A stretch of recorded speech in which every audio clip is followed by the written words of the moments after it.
Ya, Matuangin kan itu sudah ikon Sulsel, ya. Kenapa kita bangun baru? Karena Matuangin itu dibangun sejak 1957 dan telah melahirkan banyak orang-orang hebat dalam sepak bola, ya. Maka kita akan bangun stadion yang akan menjadi kebanggaan masyarakat Sulawesi Selatan. Harapan kita 18 bulan kita sudah bisa menggunakan stadion baru.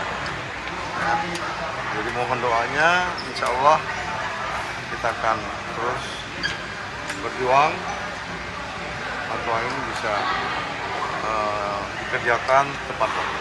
Celelang, tinggal kita sudah bertayangkan dan akan kita serahkan dulu ke ULP serahkan ke inspektorat untuk review, ya.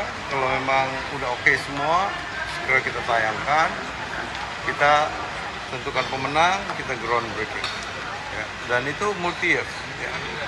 Jadi satu kali lelang itu udah selesai, jadi tidak ada siapin uang sekian enggak, langsung selesai.